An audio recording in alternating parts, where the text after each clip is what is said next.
Good evening, everyone. Welcome along to the TCR Europe Simracing Series. And actually, would you believe that we're on the penultimate round of the championship? We're actually doing the delayed round, which should have been in the end of June.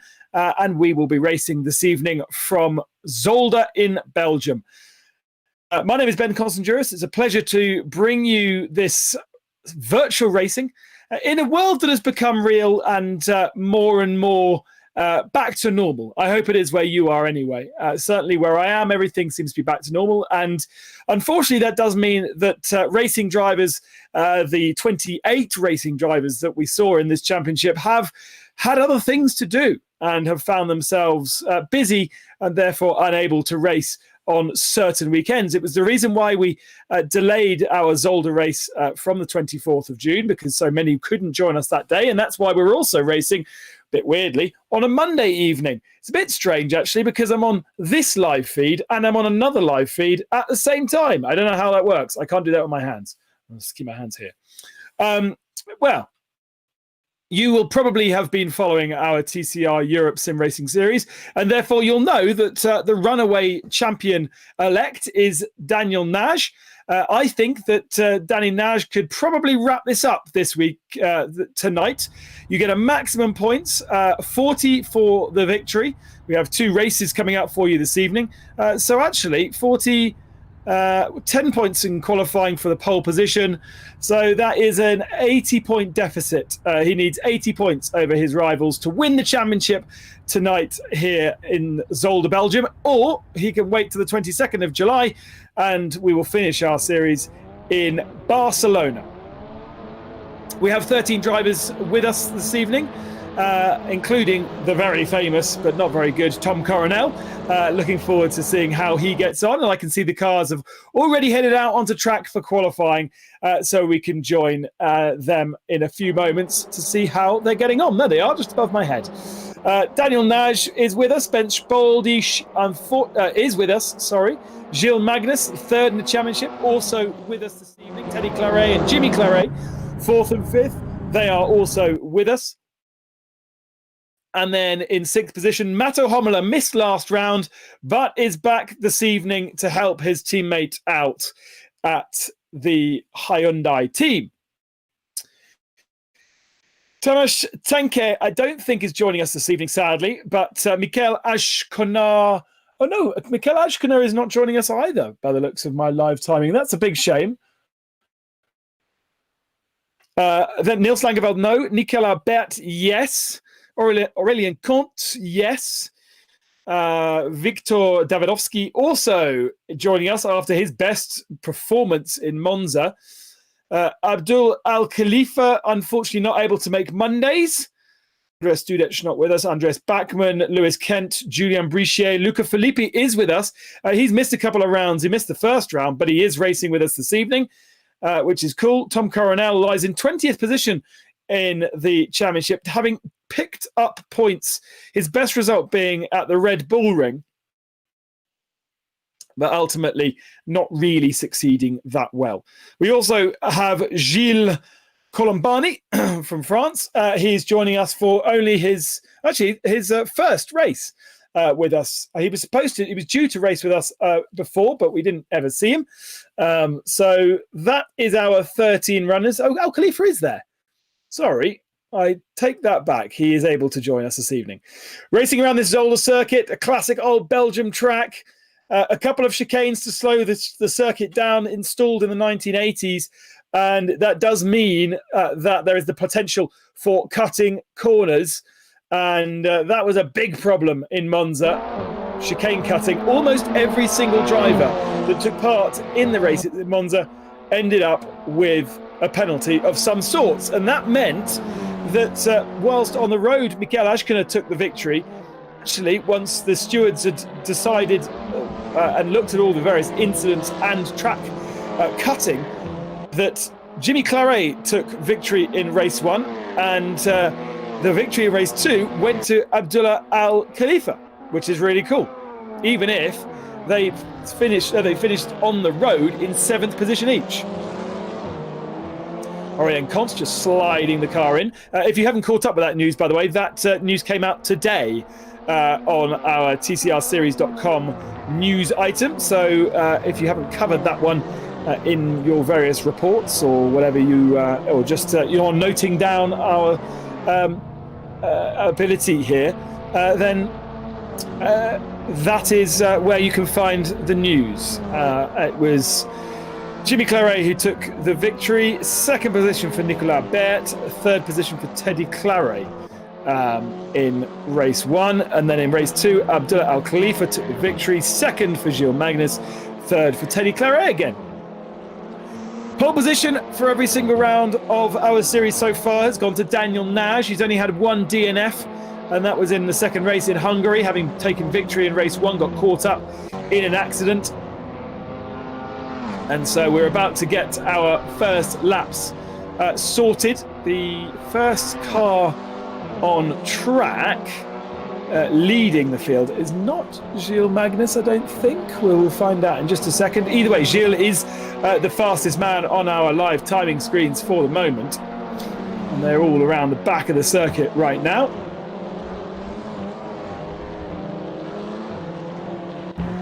Bit of a different track, and it looks as though there might be a little bit of work that's gone on the track to prevent a bit of corner cutting. You know, they've installed a couple of barriers. That's the beauty of Assetto Corsa. You can go in and change things. And oh dear, Gilles Magnus has got into the back of Ben's Boldish, and the two of them have spun off.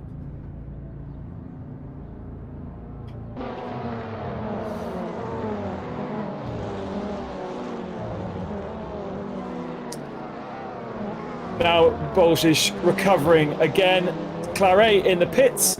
A lot of the cars now coming into the pits after their first laps, and so we kind of missed, or I missed anyway, Gilles Magnus's fastest lap, a 1:36.2, plays Teddy Claret 1:36.4. There's Tom Coronel getting out of the way. Benz Boldish 3rd, Davidovsky 4th, Daniel Nagy only 5th position, and what is that, 4/10 down on Magnus. Then Matteo Homola, Nicolas Bert, Al Khalifa, Jimmy Claret, Aurelien Comte, Mora, and then Filippi and Colombani yet to put in lap times.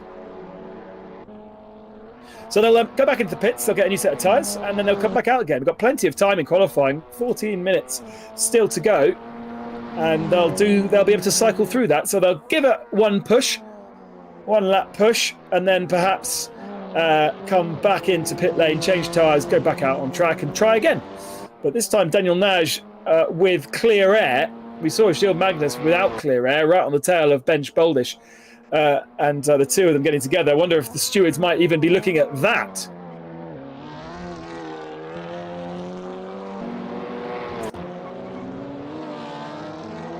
Here's Viktor Davidovsky. Has taken part in all of our events so far and has improved on every single race in which he's done. Really well performed. in Monza last time out, did a really good job in Monza and showed that he's definitely got the pace. So Davidowski now setting a lap time at good enough for 4th position, and Gilles Magnus is on another out lap, getting his tyres all warmed up.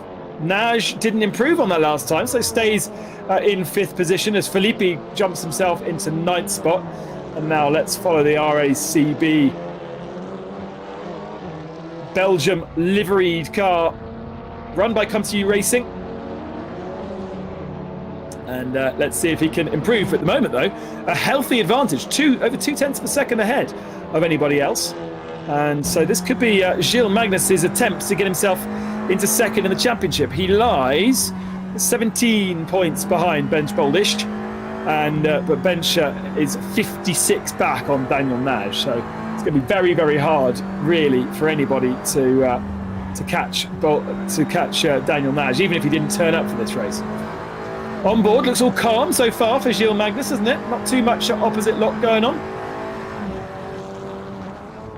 Unfortunately, this platform doesn't have split times, so we haven't got the ability, or certainly the track, doesn't have split times. So we don't have the ability to know how well they're doing mid-lap.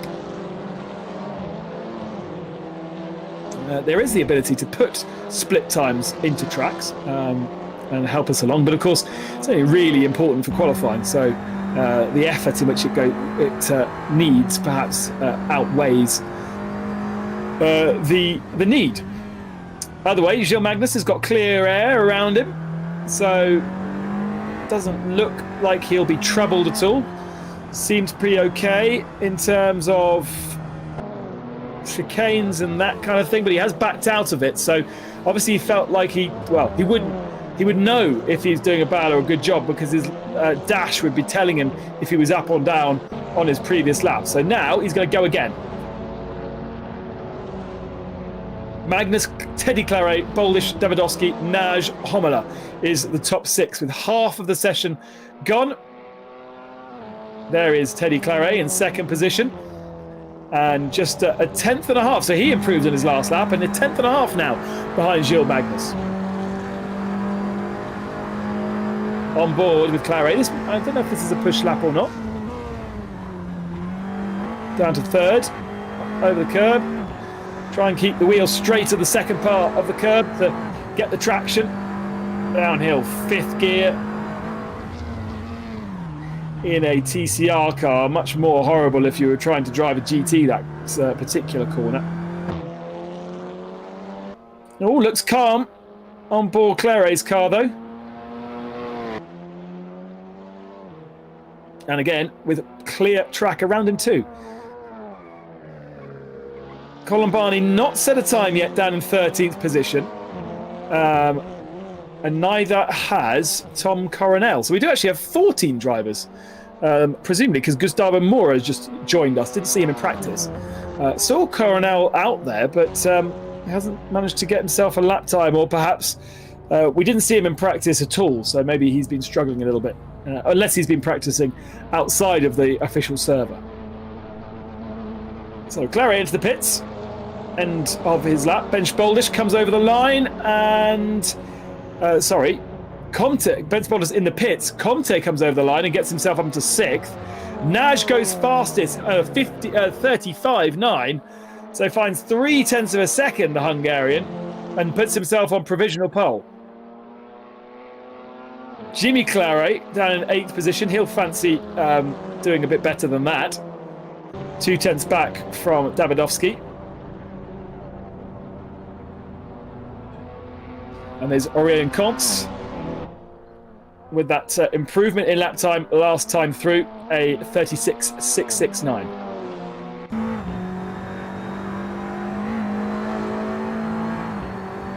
On board with him. Down into the braking zone of the second chicane. Always important to hook up the first apex of any chicane, and he hasn't managed that, and he skips across the gravel. Much harder to cut the chicanes here at Zolder because of the fact there's gravel and grass around. And so we may not see quite the same level of tomfoolery that we had in Monza, where, as I say, it looks like pretty much every single driver got penalised in some shape or form.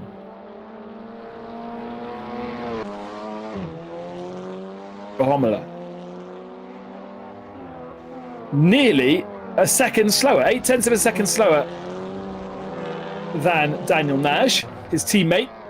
As I say, Hommler missed the last round and therefore gave up his top 3 position, I think he was, before that point. Hommler now into another chicane. That's the final chicane on the lap.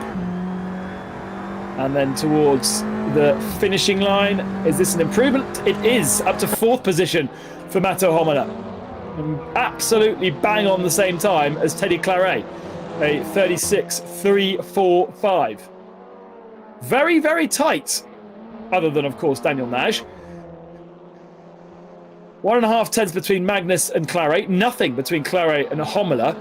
0.02 of a second between Hommler and Davidovsky, and then a 1.5 between Davidovsky and Boldish, and then 0.2 of a second between Boldish and Conte, and then a 1/10 of a second between Conte and Claret, and then 0.3 to Nicolas Bert. And then we have Khalifa, Filippi, Mora, Colombani, and somewhere, Tom Coronel.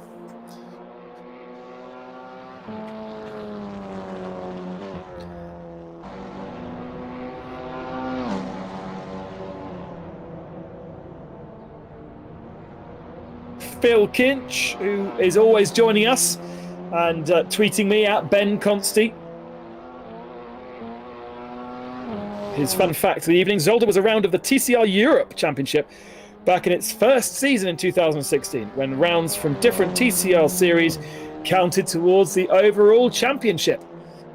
That is a fact.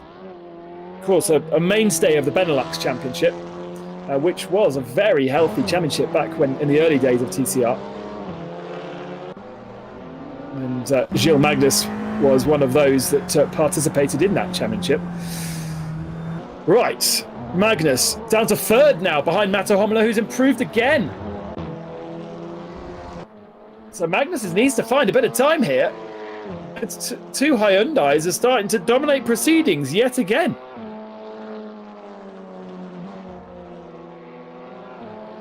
There is still time to do it. It's a shame, actually. Magnus had a good couple of teammates with him, Nicolas Bert being one, and Niels Langeveld was another of his really strong counterparts, but Langeveld not able to join us any longer. Maybe we'll see them back for the final round on the 22nd of July, which is, 9 days away, when we will conclude this TCR Sim Racing Championship. There is things to play for as well. Let's not forget that the winner of each day gets a couple of Yokohama tyres for their season. And obviously Daniel Nagy took those in Belgium with a complete clean sweep. He won pole position, he won both of the races. I think he managed to do the same in the Red Bull Ring in Austria. But it wasn't so clear-cut in Hungary. Those tyres went to Bench Boldish in Hungary. And I think they will go... they went to Daniel Nagy in France. But then who would have got the tyres last round? That's a good question. It's between Gilles Magnus and Teddy Claret in terms of maths. And here is Teddy, 5th spot right now, behind Davidovsky. So the Honda is starting to show its form with Davidovsky. Great to see that.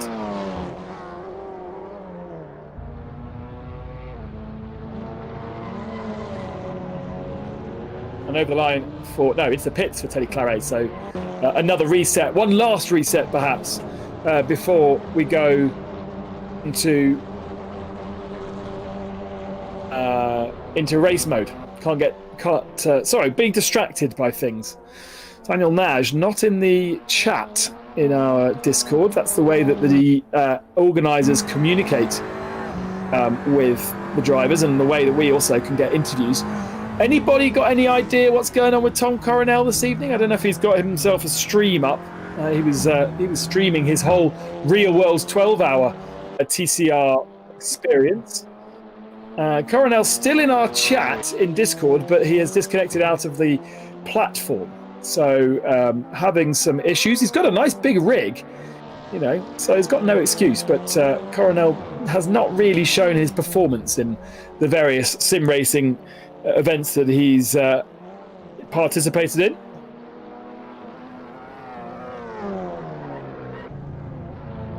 And Claret comes into the pits to do a reset as well.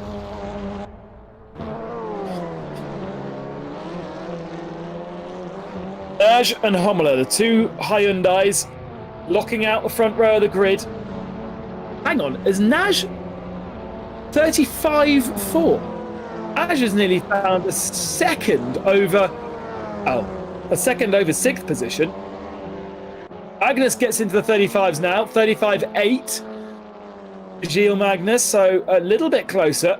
But how has he done a 35.4? That is incredible. Okay, Coronel is streaming on Facebook. Oh, good evening to Neil Hudson, who's also joining us and confirming that Gilles Magnus got the tyres last round, being able to do the maths because he's not talking at the same time, whereas I was doing an estimation whilst talking. And indeed, 1 point over Teddy Claret. So, Magnus needs to win today to get himself a full set. There's not much use of two tyres. Of course, you can buy the other two, and that's fine. I'm being silly. I'm being facetious. If you are joining us, whoever you are, do at Ben Consti on Twitter. Keep me company. I've got plenty of people chatting away.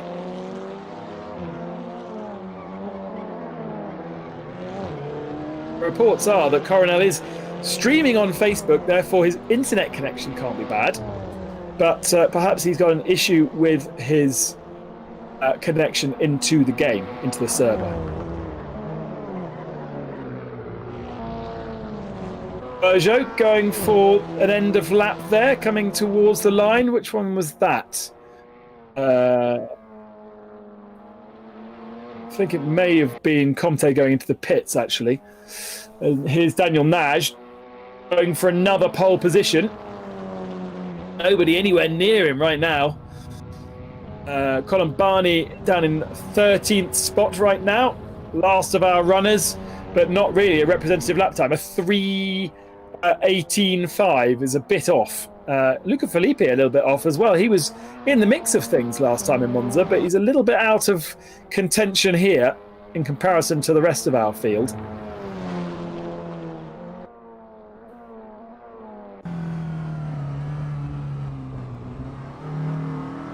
Let's watch the master at work, Daniel Naj. Pole position for every single round. Won every single round up to Monza, but missed out on victory in Monza.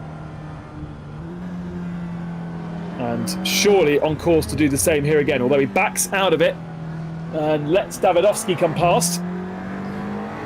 Qualifying is over. The numbers are down to 0, so Naj must have known that he was going to be plus numbers. Actually, was that on his dashboard? I think that might have been his gap, and he's 4/10 down. So into the pits he comes, and he is our pole man. Daniel Naj once again on the pole. And I was going to say he's going to share that with his teammate, but he's not. Gilles Magnus in second. Teddy Claret's got up to third. Matto Homler then down to 4th position. And then Davidovsky, Bench Boldish. Jimmy Claret just improving up to 7th spot, and Boldish up to 4th on that last lap. So everyone finding a bit of time, whether that's because they're being a bit more naughty with the curbs or not, I don't know. But things changing to the death here, and still cars coming towards the line. The next one to complete a lap will be Luca Filippi. Does he improve? Watching the timing screens, I don't think he does. Is Luca going around the last interesting line through the first corner, or the second corner there. And that's it. So the Bench Boldish does it again on the pole position, but not with his teammate Mato Homolo alongside, like we have come to expect from those two. Instead, Gilles Magnus will be putting him under some pressure in the first couple of laps. And you know that if Gilles makes a good start and can get ahead of Daniel Nagy, he can really upset Nagy's rhythm. That's what he'll be aiming to do. Interesting to see Teddy Claret up there as well. Looking forward to seeing what he can do. Teddy missing out, as we've just said, on the tyres last time. So all to play for. It's not an easy track to overtake, Zolder. It's going to require lots of force to be able to get yourself past the other driver. And here is confirmation of the qualifying result. Nagy Magnus on the front row. Teddy Claret and Bench Boldish on row 2. Mato Homolo only managing row 3 with Davidovsky. Then Jimmy Claret and Aurélien Comte make an all Peugeot row 4. Khalifa and Mora. Then Nicolas Bert in 11th. Luca Filippi in 12th. And Gilles Colombani in 13th. 7 seconds slower than the rest. He might be one of those lapid traffic. And somewhere, Coronel. Hopefully Coronel gets onto the back of the grid. Remember, the reason why we lost Daniel Nagy in Monza was because he had a disconnect on the very last corner of the last lap. And that is why he didn't manage to win race 1. He did still manage to pick up some points because there are points down to 15th, I think. And obviously we only had 13 drivers. So you could retire and still score some points. Although saying that, Jimmy Claret didn't score any points in the last round, and neither did Julien Brichet. Did they fully retire? That's interesting. Not quite sure how that's ended up like that. Either way. So we now wait for the drivers to log in onto the start grid, and then we can get our 2 55-kilometre races underway. Short and frenetic races. And Zolder, an absolute favourite of those. Isn't it lucky that Belgium have got such amazing racetracks? I wonder why. I wonder what in their water have made them have, Spa-Francorchamps and Zolder. I was about to say and Assen, but Assen's obviously across the border. But I'm sure there are others. There's an oval circuit called Vernay, I think, in Belgium. Correct me if I'm wrong, at Ben Consti. I don't know of any other road permanent circuits in Belgium that are used. Am I being really silly here? At Ben Consti. You can chat to me at TCR Series if you don't follow the TCR Series Twitter handle. Very important to do so. And that will give you all the information that you need when we go into real full metal racing, which is the middle of August. 23rd of August, I think it is, Paul Ricard. Not a bad place to visit for the first round of the Full Metal Championship. And are hearing a very, very, very good grid once again for TCR Europe, which is what you come to expect, really. Other championships, I think, are going to suffer. At the end of the day, motorsport is a luxury for many people. And while some are trying to make a career out of it, many are doing it for fun. And with the economic climate, I'm not quite sure whether the same amount of people will be able to have fun in the future in car racing. On to the grid. Mete. Thank you very much, Phil Kinch. Mete is another track in Belgium. Waiting for the lights. Long hold. 3, 4, 5, 6. Car missing in the background has disconnected straight away. And we go racing. Gilles is on the outside line. And so it's going to be difficult to claim the advantage in turn 1. And he doesn't. And he's going to lose at least one more position to the Peugeot of Teddy Claret. Goes down the inside. We've got 3 cars spinning at the back. Davidovsky is one of them. Claret, Jimmy and Aurélien Comte, the others. And now Teddy Claret tries to find a way past. Defends from Gilles Magnus. Side by side between Bench Boldish and Mato Homolo behind them. Still running side by side. Homolo turns in. A bit of contact between the two of them. Homolo on the inside now for the braking zone at the next of our chicanes. But we have lost a couple of cars already at the start of that race. Jimmy Claret, Aurélien Comte and Davidovsky getting together at turn 1. And Daniel Nage sets off into the distance already. Here comes Gilles Magnus down the inside of the Peugeot. Bumps his way past and gets that sorted, but Teddy Claret will try and come back at him. And Claret just not quite got his car up to temperature on this first lap. Doesn't look particularly strong. Now, this is one of the better overtaking opportunities because it's not a switchback, so you can go up the inside there and try and hold on towards the last of our chicanes. And now, Gilles Magnus needs to get his head down. Gap is, at the moment, 2 seconds between Daniel Nage and Gilles Magnus. 2 seconds to find for the Belgian. And he's going to be threatened and put under pressure from Teddy Claret as well. Mato Homela sits in 4th. Then Bench Boldish. Gustavo Mora in 6th position. Good effort from him. Then Al Khalifa 7th. Nicolas Bert 8th. Luca Filippi 9th. Gilles Colombani in 10th position. And then Davidovsky and Claret and no Coronel. And also no somebody else who disconnected before the start of the race. Who else are we missing? So we had 14 on the entry list. And we lost one straight away. Answers on a postcard? Anybody who can work that one out?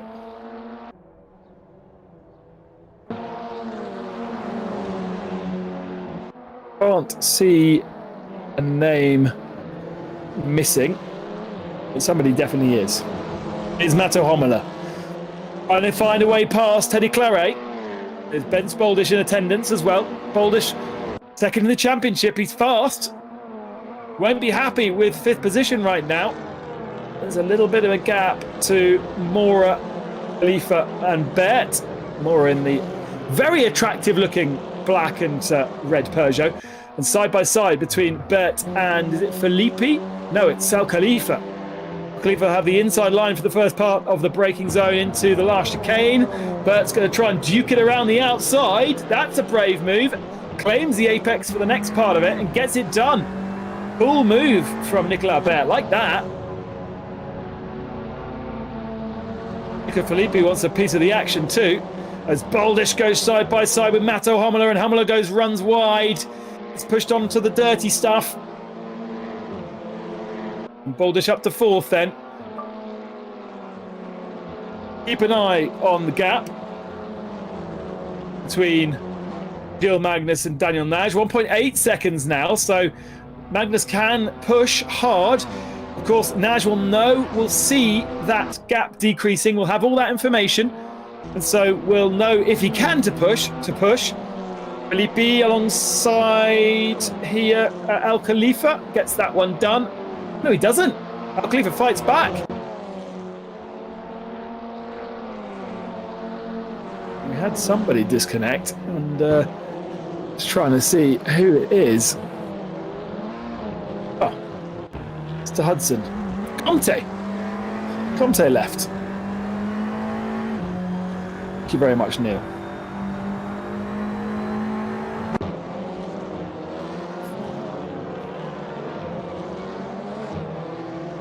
Filippi under the rear wing of Khalifa, racing from Qatar. Filippi has done so much in his career, hasn't he? IndyCar, GP2 champion, went over and did IndyCar because he didn't have the opportunity for a seat in Formula One. It's a lot of single-seaters, and then maybe a couple of years even in GTs before coming to the TCR fold, thanks to BRC.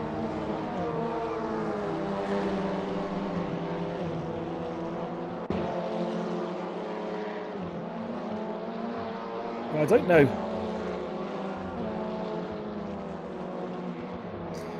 Know exactly what he ended up doing in between times.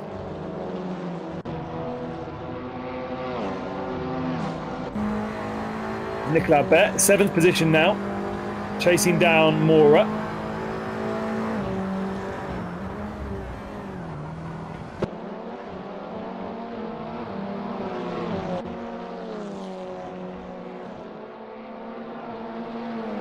Luca Filippi was being paid handsomely to be the development driver of GP2, even after winning the championship back in 2011, the second in the championship in 2011.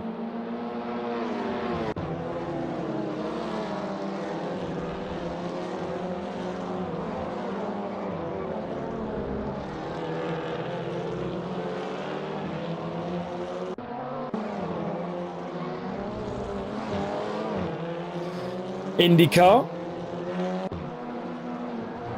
and then we moved into GT racing alongside a bit of IndyCar as well.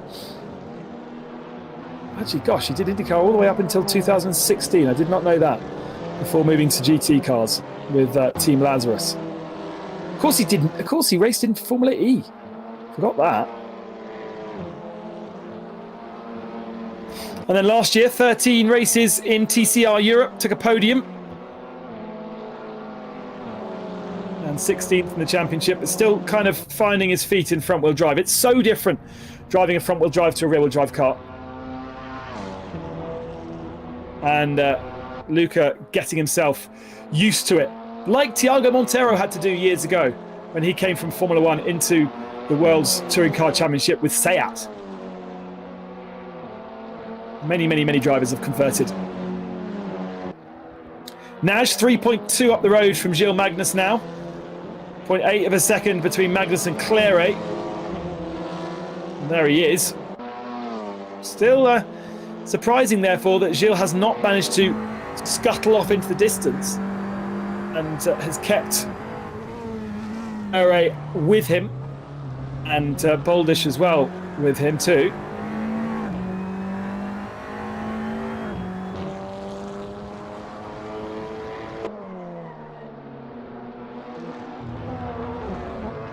I have a feeling this could be quite a long race. It's Naj has just disappeared off into the distance, and there's really so limited overtaking opportunities around here. It's going to be one of those races that is a slow burner, let's say. We go to Barcelona for the last round of the championship. Might not be quite so much. Let's see what Coronel's up to.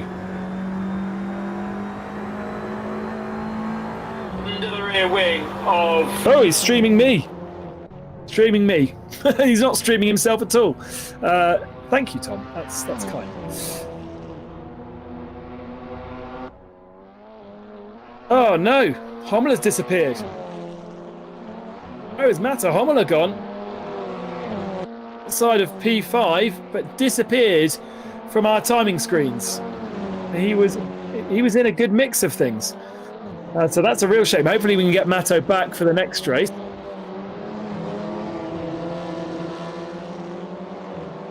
.7 between Naj and Magnus. It's going to go out to 4 seconds now. There's really nothing that Magnus can do. Can Bench Boldish get involved in perhaps disturbing this little party that's going on in front of him? 4th position right now, but a good championship fight between Magnus and Boldish for 2nd in that championship. And so really there is a lot to play for between those two. Now with interesting, I see Aurélien Comte is connected and in the pits.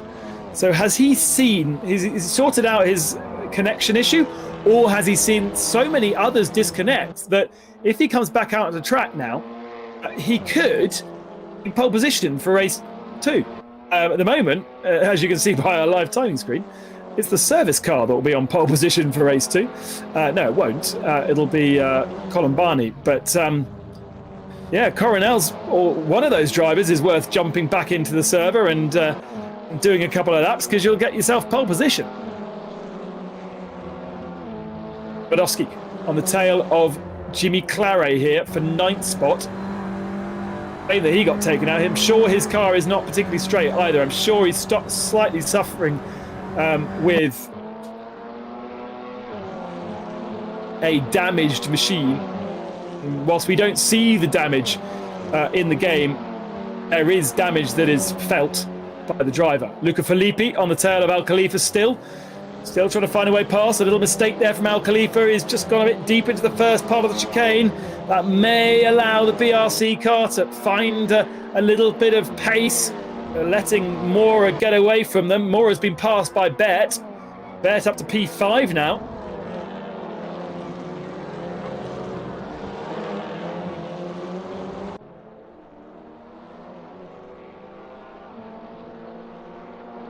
Here's a look from the helicopter shots of the layout of Zolder. An amazing place to go. We went to Zolder in World Touring Car Championship days. And a really cool place. We went there the year that there was a World Cup on, I remember. And I had a very, very large pizza with a very, very large beer watching the World Cup in the centre of Hasselt, which is the town in which you'd stay if you go to Zolder. It's that I know I mentioned pizza again, didn't I? Oh dear. Did I have pizza? No, I didn't have pizza. I take it all back. I would never have had pizza. It was curry. It was a curry. Amazing curry for Belgium. Ben's Boldus, bit of grass cutting from him. Now 2 seconds down from Teddy Claret.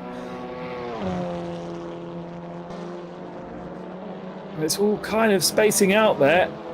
Teddy not really able to do anything about Gilles Magnus ahead. 1.5 now the gap. I wonder whether Boldus was off track because he tried to move on Claret, because there's now Claret's lost about a second to Gilles Magnus, and obviously Boldus is further back than that. I wonder whether that was him trying to make a pass. 10 seconds back from them. Nicolas Bet. Is he 10 seconds back? No, he's 5 seconds back. Oh, who knows? Look at the timing screens all over the place. Then Tava Mora in 6th, Al Khalifa in 7th, Felipe 8th, Claret 9th, Davidovski down in 10th position now, so it's not going well for him at all. And then Colin Barney, and they are our 11 runners. Aurelien Comte is in the server, but is out of the race. Matto Homola out of the server, presumably with a disconnect. Tom Coronel, similar. It wasn't a Belgian pizza curry, Nick. Neil? Nick. It was a Belgian curry. Still this battle going on for 8th position. Luca Filippi's done a nice little switch back there, and he comes down the inside of Al Khalifa and makes that one stick. Continuation of right-hand turns. The first 4 corners of the lap are mid-speed right-hand turns, except for the first corner, which is obviously a left. And Al Khalifa trying to fight back now. In there is Jimmy Claret, who fancies himself a couple of positions too, as these two continue to fight. The braking zone, that first chicane. Second chicane, sorry. They're all locked together. Brodowski on the tail of that. This could be a bit of entertainment.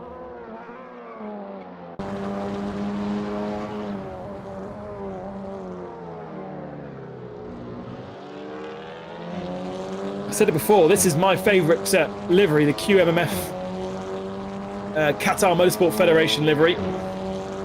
Grey and pink, really looks cool. Pink, purple? Maybe purple. Really purple. He's got some serious attention from Jimmy Claret right now. Surely Claret can try and find a way past.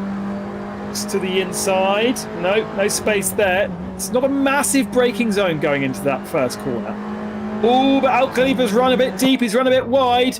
That's allowed Claret an overlap. It's not the place he wants to be, though, because he's on the outside line. And can he do a switch back to be on the inside line? Oh, Mora's off the track as well. That's a bit of drama. He comes back on the track in front of Al Khalifa. Woo, that was close. Claret has done it with 3 corners to do it. I think he has managed to make it stick. Yes, he has. And they've inherited another position because Mora was off track. So Claret now 7th. Felipe up to 6th, would you imagine?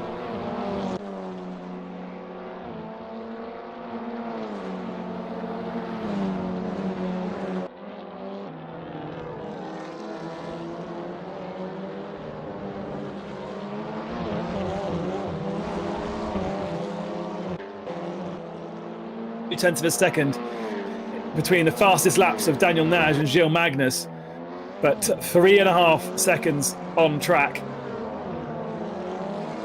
Boldish has got now within a second of Teddy Claret, but Gilles Magnus, you can see just flicking through the screen there, has definitely checked out of that battle. Still losing time to Daniel Nage, so it's more that Claret just can't keep up with him as this race wears on. And I presume because Comte is actually still on the track and the others fully disconnected from the server, it'll be Comte who'll get the pole position for race 2. Won't have that completely confirmed, but usually, and correct me if I'm wrong, expert TCR people, if you retire out of a race, you can't then have the reverse grid affect you. So if you've fully retired, you're a DNF, then you would still be at the back. I don't know. Regulations. To flick through the regulations. Thank you to my producer Alessandro, who's updated me on the Tom Coronel story. Tom's got new screens last week, 3 new monitors. They don't work and they flicker. So he's chatting with SimTag, who've been helping him out with his setup. And apparently he's going to get his old monitors back. So we will then get Tom back with us, perhaps for the final round. That's a little bit frustrating. Story.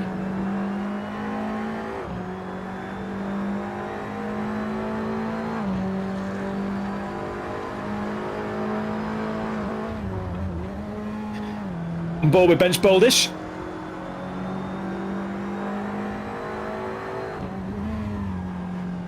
Far off on the left-hand side there. That is Colombani, I think. There is a car parked on the outside of the second turn. And I think, by the looks of the timing screen, that is Gilles Colombani. Hasn't retired out of the race yet. Bill Hudson's going to correct me now. 75% rule.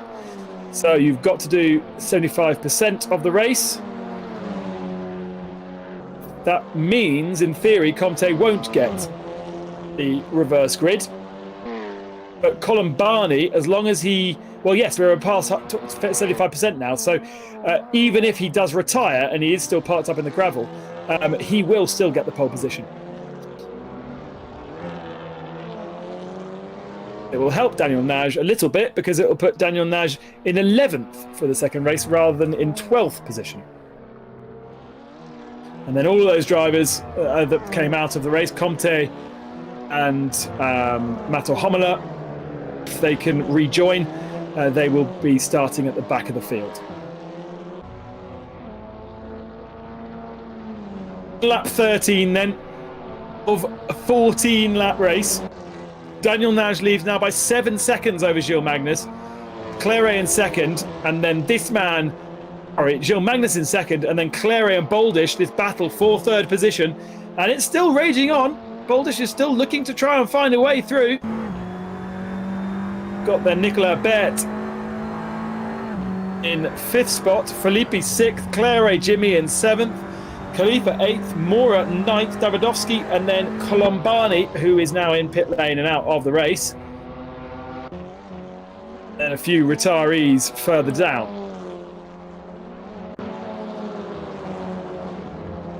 Here's Jimmy Claret on the tail of Luca Filippi. Wants 6th position before the end of this race.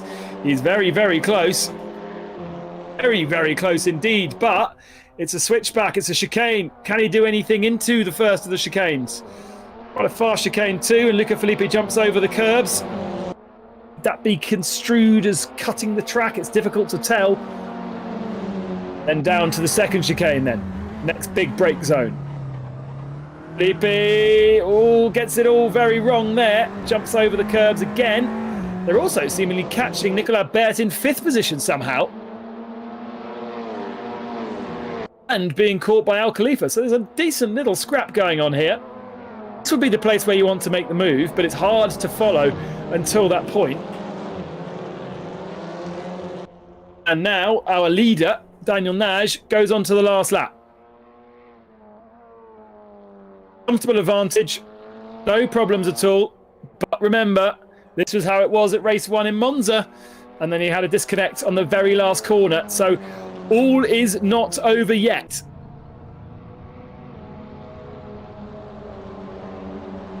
Claret still ahead of Boldish.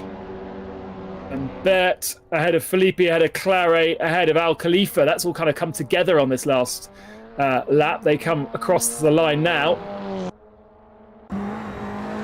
Actually, it is very, very close for 6th position. Claret right on the tail again of Luca Filippi.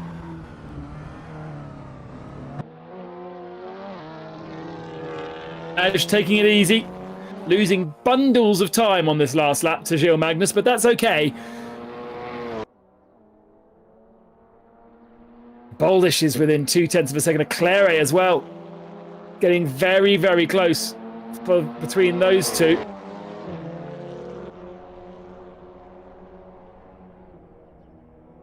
And then Felipe and Jimmy Claret are swapping positions too as Daniel Nagy comes towards the line. It is going to be another race 1 victory for Daniel Nagy. It is his 5th race win of the season. Sorry, 6th race win of the season. And I wouldn't put it past him to do the double here. Magnus comes over the line in 2nd. Claret beats Boldish just 3rd and 4th.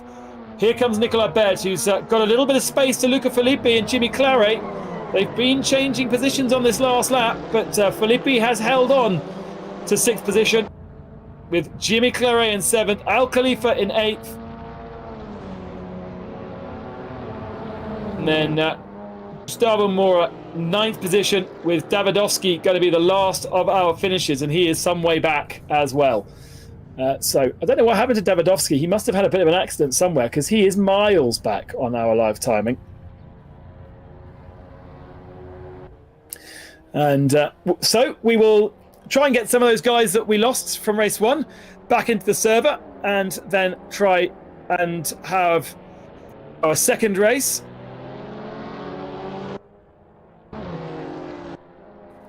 Yeah, see, I can't even see Mato Homola in the chat, so that is a little bit worrying. Neither is Aurelien Comte. He's not there either. Coronel is in the chat, but hasn't got the technical ability to join us. So it'd be a 11-field race, our next race, with Colombani on the pole position if he wants to. He is still in chat, so he could well take up that position.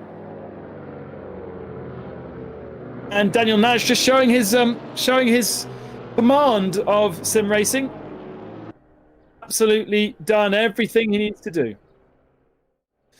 And he takes yet another victory in the penultimate round, this is, of the TCR Sim Racing Series. There are prizes to be won with Yokohama tyres.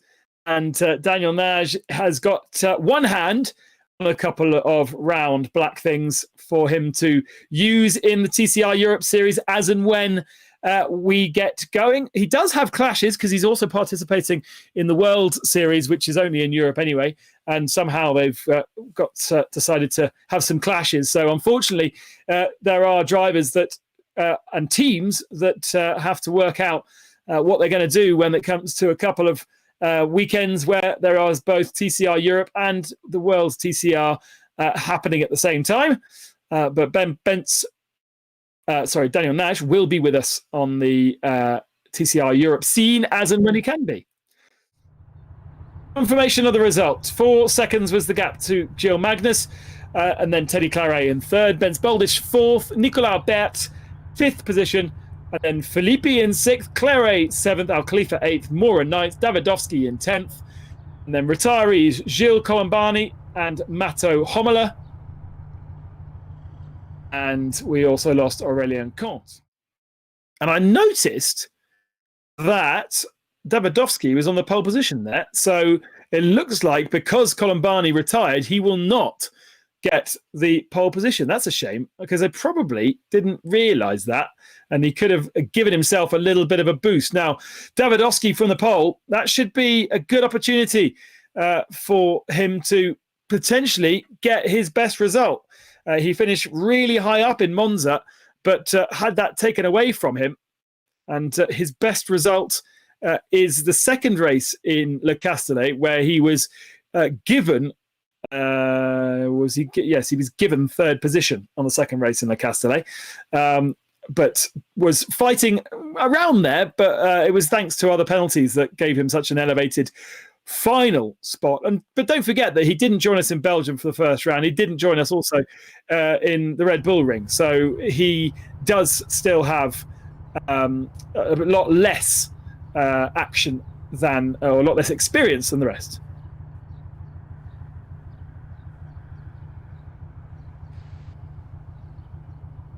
So just waiting for our drivers to get themselves sorted. Look at those beautiful photos above my head of the grids of fleets of TCR cars. It's amazing to think, isn't it, that actually TCR as a concept is only, is it in its 5th year now? Somebody needs to clarify me on that one. But it is so young and yet so incredibly worldwide successful. And it's all down to Marcello Lotti and his team and having the vision to put together this philosophy, because it is a philosophy. It's not just a racing series. It's a philosophy of how to go racing. It worked before when Marcello was part of the World's Touring Car Championship, and when World Touring Car Championship decided against having the kind of cars that they needed from before to kind of keep the industry alive of touring cars. Marcello it was a no-brainer to introduce TCR into the world. The idea being you've got one car that you can race in multiple different championships and has a commercial value at the end that the teams can sell. So then, Mora on the second position and Davidovsky on the pole. And confirmation that 2020 is TCR's 5th anniversary. If we were going to have a party. I hope we have a party. Can someone organise a party? A Pommery party would be fantastic. Put that on your list of things to do, people. We are going racing once more here in Zolder. And pretty equal start from our front cars by the looks of things. Into turn 1, Davidovsky claims the lead. Colombani in the background. Oh, we got a few spinners. Bent Boldish was one, and I think Daniel Naj may have been another spinner. Eddie Claret too. And so some work to do and some entertainment for us to enjoy as Daniel Naj comes through the field. He is at the moment dead last in 12th position. And there's a queue of cars trying to get past Gustavo Mora in second spot. Al Khalifa, Filippi, Jimmy Claret and Bert. And it's almost 4 wide at one point going into the chicane. Who's going to give Felipe run? Oh, Felipe and Al Khalifa rub wheels, but it was Jimmy Claret who's descending the timing screens because he got spat off into the wall. I can tell you, Aurelien Comte is back with us in 5th position. But he's made an amazing start considering he would have started last. He's just kept out of trouble. Davidovsky leaves Mora by half a second. Then Felipe and Al Khalifa. Then Aurelien Comte with Nicolas Bert. Gilles Magnus in 7th. Bent Boldish in 8th. Colombani in 9th. Then the 2 Clarets, 10th and 11th. And Daniel Naj in 12th. And there's a spinner there too. Nicolas Bert has been caught out by... Was that Aurelien Comte going backwards? I think it was. Oh, and there's more chaos going on. Aurelien Comte parked up beside the track, and I wonder whether Comte took out Teddy Claret there. Or was it Jimmy Claret? It was Jimmy Claret. And now Aurelien's disappeared. Interesting. Maybe some disciplinary points going towards him there. He waited for the second race and then seemingly has caused chaos. an eye on all of our social media channels to find out exactly what happened there. The race control will be looking at it. Unfortunately, we don't have replays in this platform, so we can't show you. Here's Daniel Nagy in 9th position. And if he wants to win those tyres, he's got some work to do. I think Gilles Magnus is probably in the best position right now in 5th spot. Here is Nagy over the curbs, staring at the tail of Teddy Claret. It's 0.3 of a second separating the two of them. Oldish on the tail of Nicolas Bert ahead. There he is. And then there's a little queue forming behind Gustavo Mora with Filippi in 3rd, Al Khalifa in 4th, and Gilles Magnus on the tail of that in 5th, going through shot now. Lots of things to sort out then. 12 laps to do it. A dozen laps left around this Zolder circuit.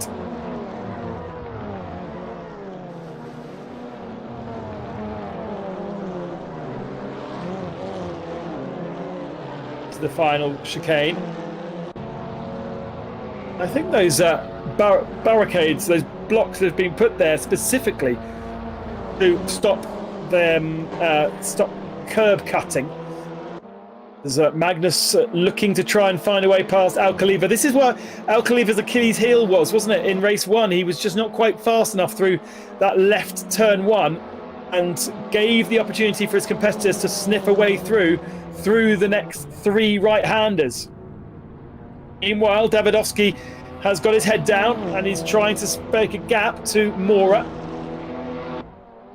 And in fact, it hasn't worked out for Magnus. Sorry, it has. He's got past Al Khalifa. So it did work out for him in the last of the right-handers. And Magnus can now focus on chasing down Luca Filippi and getting himself onto the podium. Daniel Nagy is still in 9th position. Hasn't found a way past Teddy Claret yet. Teddy Claret retiring out of the race. Aurélien Comte retiring out of the race and disappearing. Matteo Homolasadi never came back to us, so he obviously had a disconnection issue as well. There's no doubt that Daniel Nagy will be suffering with his car. Oldish down the inside of Nicolas Bert, and I think, yes, Daniel Nagy does exactly the same thing to Teddy Claret. So Nagy up to 8th, Boldish up to 6th. Boldish having to defend going into the final chicane.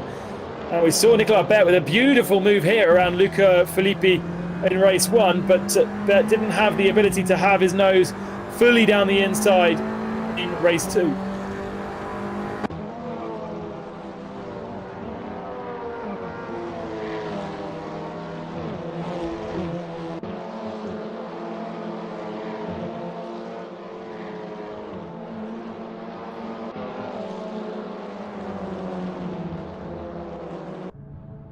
Looking at Gilles Magnus, 4th position right now, but he's got Luca Filippi in front of him. And this is a very, very good run for Gilles Magnus going down towards chicane. Oh, and Luca Filippi, super nice to him. It's a 3rd position for Gilles Magnus, and Filippi handed it on him a plate. Thank you to Neil Hudson for correcting my maths. If 2015 was the first year of its championship, then 2020 is which year of this championship? Not 5, Ben. Go back to school. It's its 6th year.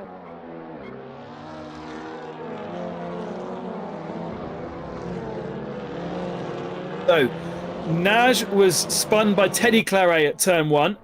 Oldish was spun by Gilles Magnus. So the two of those guys got together.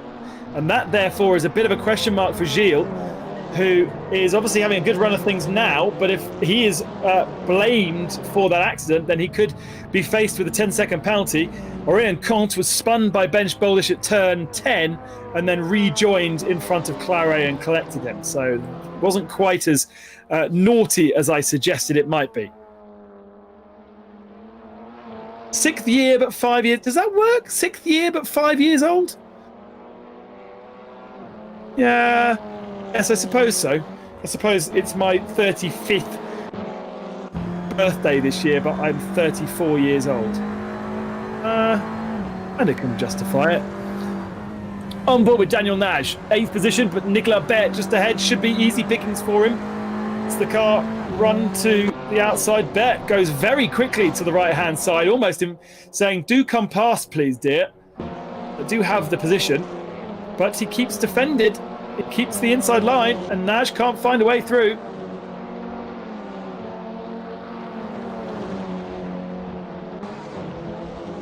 All the time, Davidovski stretches his advantage to Mora, and Magnus tries to find a way past Mora.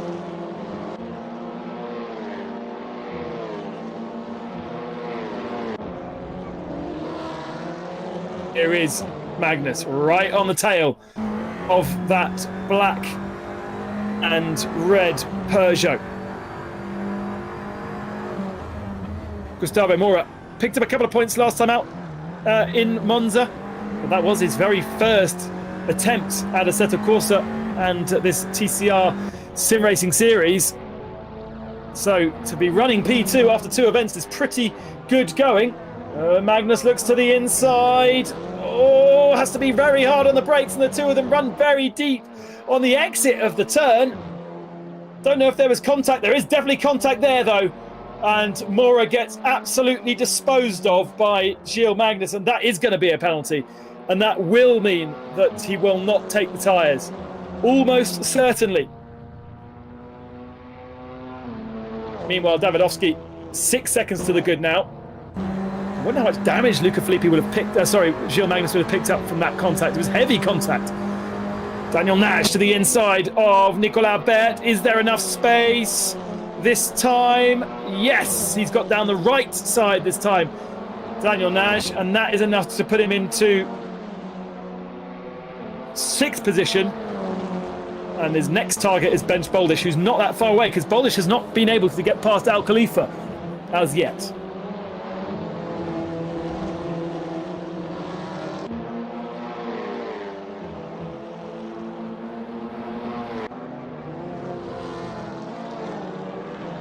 With Boldish behind. Oh, and Al Khalifa's just run a little bit deep into the braking zone there.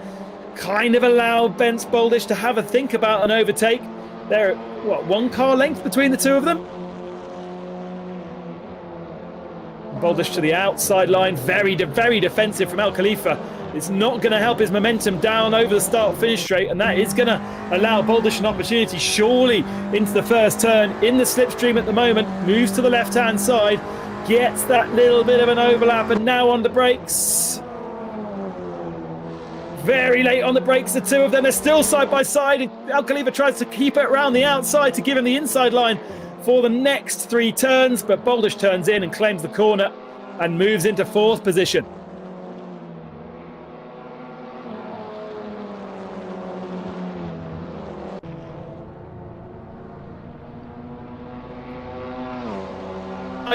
Will have slowed the two of them down, will have allowed Daniel Naj to get a little bit closer. And could this be a seriously good comeback drive from Daniel Naj?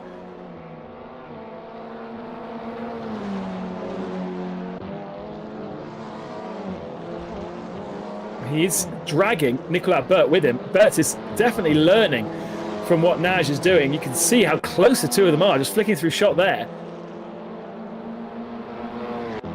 But still only half a second back from Daniel Naj.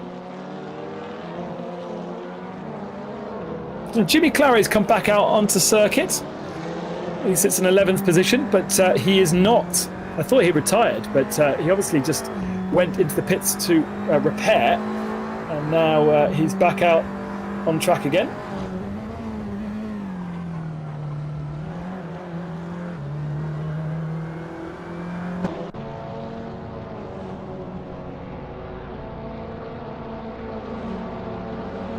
Into the second half of the race. Nicolas Bert looking, well, kind of just offline, really. He wasn't really looking for anything, was he? He was just sitting on the inside line. Very strong through that first turn. Presumably the long wheelbase Audi gives them a bit more stability through there and these fast corners. And he just looks great, actually. Pulling up and reducing the deficit to Daniel Naj through these faster turns. But it's the slower, fiddlier stuff where the Hyundai seems to have the advantage.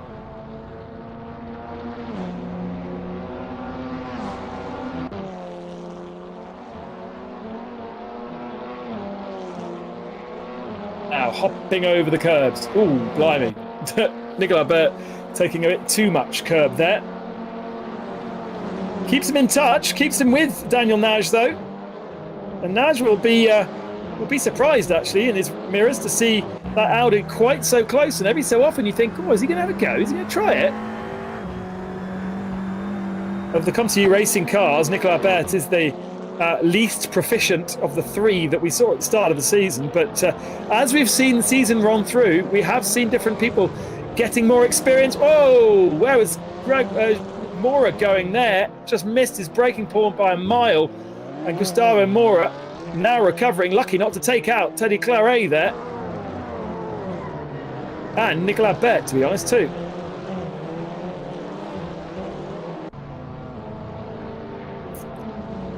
Now, is Gilles Magnus going to be able to close down Davidovski? What he does need to do is put as much fresh air between him and Daniel Nagy as possible so that if he does get a 10-second penalty, he still stays ahead.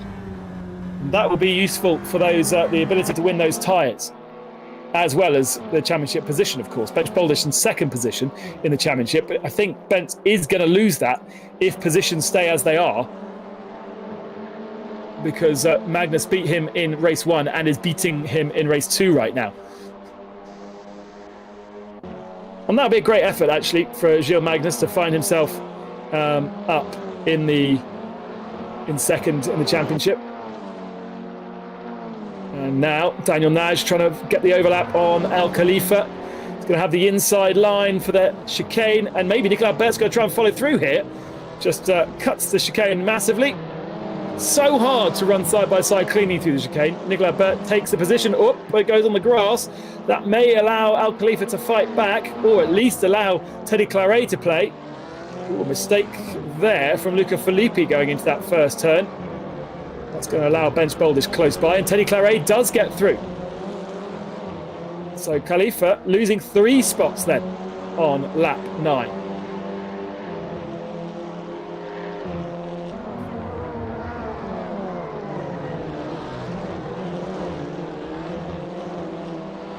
Davidovski still leads, ahead of Gilles Magnus by, I think, about 4 seconds. I'm not sure exactly what to trust with that live timing. It's all over the place, but it's around 4 seconds.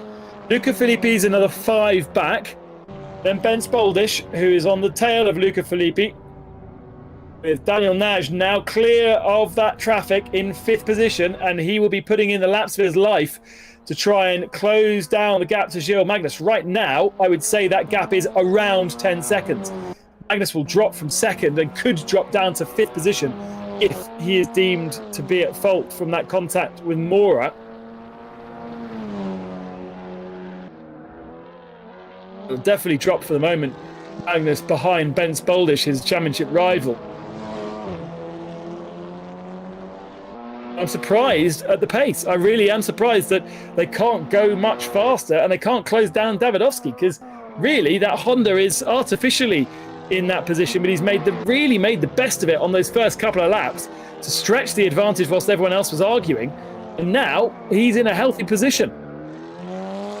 On board with Luca Filippi. Boldish just behind him. Filippi has been struggling with the braking zones the last couple of laps.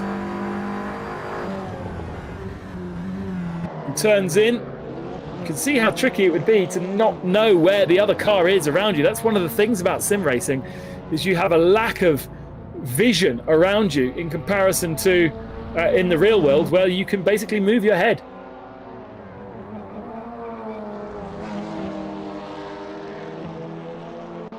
Over the curbs. Filippi slightly rattled perhaps by the presence of Bench Boldish behind. Boldish hooking the apexes, whereas Filippi wide on the exits.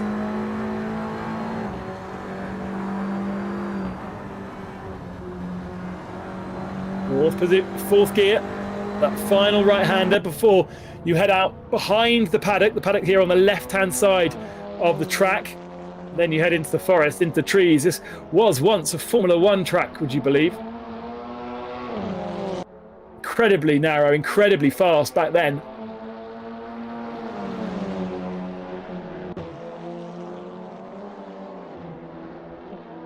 Thank you, Neil Hudson, for explaining how maths works and explaining how this is the 6th year.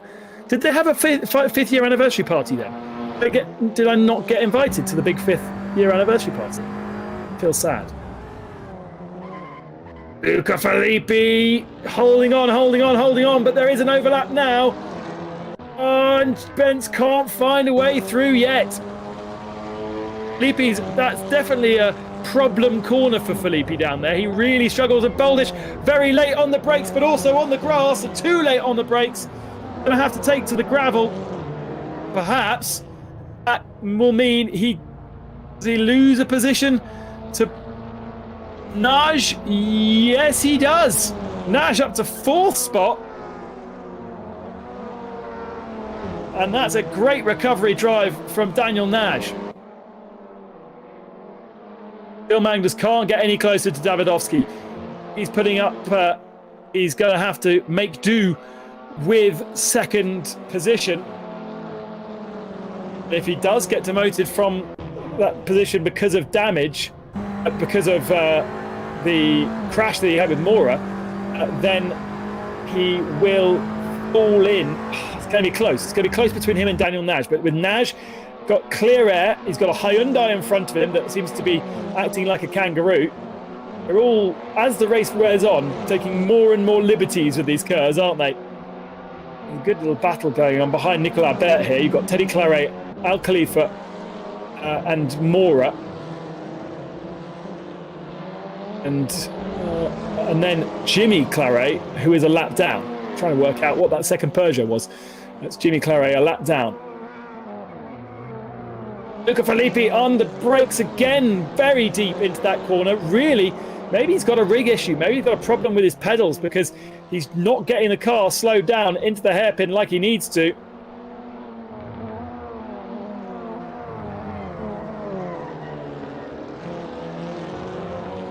They may hand Daniel Naj 3rd position here. Over the line they come. Just 2 laps remaining. And there's only a second between Filippi and Naj. They're both running for the same team, BRC. They're both in Hyundais. I mean, Daniel Naj doesn't need any gifts to help him for the championship. There's absolutely no need for him to benefit from somebody else's kindness, if you like.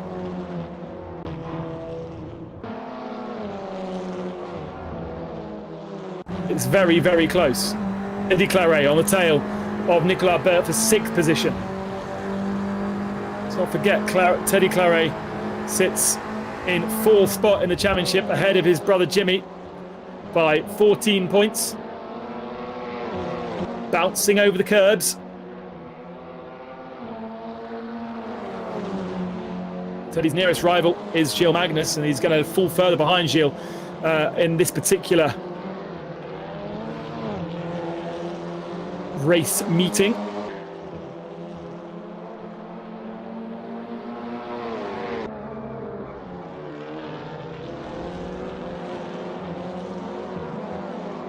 The back, Al Khalifa under pressure from Jimmy Claret, but of course Jimmy a lap or 2 down, so doesn't have to worry too much about it.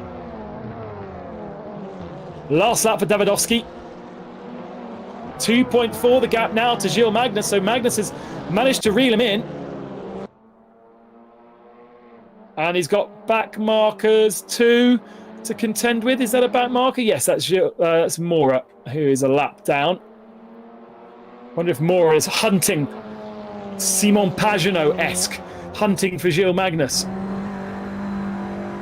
hope not.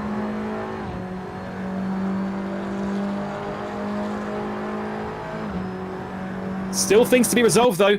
Luca Filippi and Daniel Naj are still together, as is Nicolas Bert and Teddy Claret. Look how together those two are.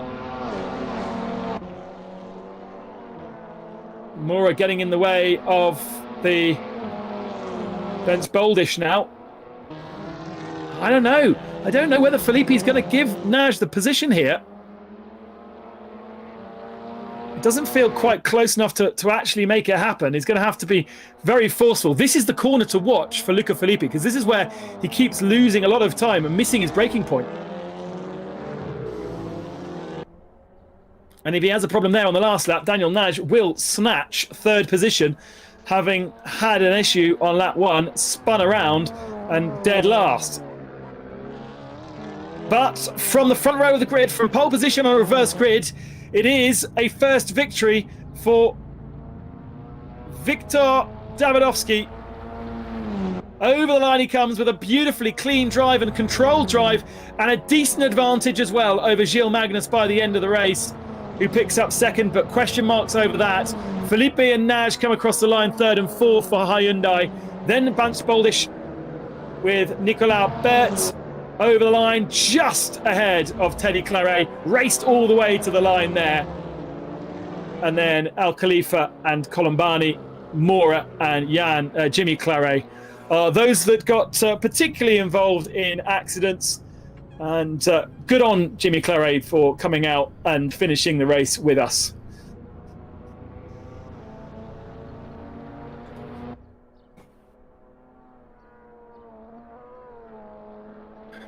Well, you've got to say that's a pretty solid run from Davidowski. I'm hearing that Nagy leads the championship now by 71 points, so he doesn't quite win the championship today. 90 left over, of course, so the title does go to the next race. Oh, now they're having lots of fun. Oh, that's a good way of doing it. See, I miss this. I miss all that kind of stupidness in some of the sim racing. The rolling up lap or rolling down lap is something that we have to do because we're simulating the real world. It's not necessary. Just go and crash into each other and have a bit of fun.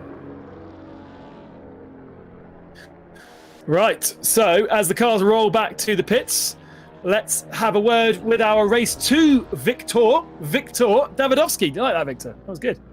Congratulations. Hello? Victor, are you with us? I do hope, actually, that Fabio uses that in his title for the press release this evening. Victor's victory. It's very good. But, no, I don't think Victor is speaking at the moment, which is a shame. He's in my chat, but I can't hear him. So let's get Daniel Nagy down to chat with us as well before we head off air, say good evening, and make it a date for the 22nd of July, our final round of the championship from Barcelona. Not the greatest of circuits for overtaking, but I guess it'll be okay. And we look forward to doing the final round in a couple of weeks. Apologies, Neil Hudson. I am so sorry to Neil Hudson for saying that Fabio is writing the press releases. Neil's writing the press releases. Davidowski, Magnus, Filippi, Nagy, Boldish, Bert, Claret, Khalifa, Colombani, Mora and Claret. Gilles Magnus go question mark. 3 seconds. If he gets a 10-second drop from that, he will drop down to 5th position behind Daniel Nagy and behind Bence Boldish. Other things happened that we didn't see. In the race, but we did see Gilles Magnus having a big old punt on Gustavo Mora. Danny Nagy is with us, I think. Are you, Danny? How's it going? Hey, hi guys. Yeah, everything is all right. I was really on it to get the podium on the second race. And also we have been fighting for these free of charge tires with Gilles Magnus. So yeah, I was trying to catch Filippi in the end, but yeah, unfortunately he was cutting some corners, so I was not able to catch him. Yeah, question marks over whether it be you or Gilles, because there was a bit of an altercation with Gilles and another driver. So you may have got yourself some more tyres. I don't know how many have you got now. Have you got 2 sets, full sets? Yeah, I have got, I think, 4 tyres already. Could have been 6 in Moza, but it went to another way. So yeah, I really hope, because it's a very nice prize, and it also reduces the cost of the season. So that's why I'm here. That's why I am practicing a lot and taking it really serious, like some other drivers. So yeah, let's see.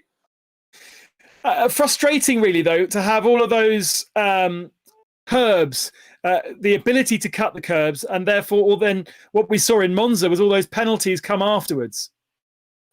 Yeah, this is really difficult, because this game, from this point of view, is very bad, because there are, let's say, track limits written in the game. So there is a system which allows you to cut some corners, but not getting a penalty. So as I remember, we agreed in that if the program itself allows you to cut the corner, you can cut, but just as much as the program allows you. So yeah. That's why you saw everyone was cutting the corners, because there were some corners like Ascari where you could easily cut the corners. It is not good for the broadcast, but yeah, it is what it is. So and another thing for the race, the penalty system is turned off because it's too harsh. So that's why you see even more cuttings in the race than comparing to quali. Yeah. Well, you're 71 points ahead now in the championship, Danny. So you haven't won it yet, but I think you'll be pretty shoe-in when we get to Barcelona to take victory in the inaugural TCR Europe Sim Racing Championship. Yeah, I'm quite excited. I will take just as serious as always this one, so I'm concentrating. I will prepare for Barcelona. I've been testing there a few weeks ago, so I gained some knowledge on the real circuit itself, but I think the results of last race is not official yet, because I've been winning the second race, but I had no explanation why I've got penalties. So I think there is something to think about it. But yeah, I don't know, 71 point now? Okay, so yeah, but still, a lot of things can happen. Like you could see, I lost a race like 10 meters before the finish line. So esport is strange. Absolutely. Victor Davidovsky is with us as well. Victor, can you hear us?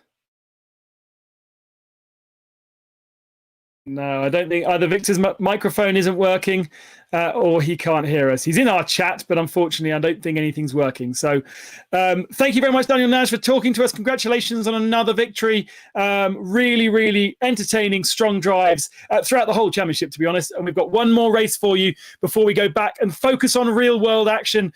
The real world kicks off on the 22nd, 23rd of August in Paul Ricard. The 2nd of July, though, is the final round of our championship in Barcelona. Make sure that you join myself, Ben Constantouris, and all of us from TCR Europe and the drivers. Until then, be safe and enjoy.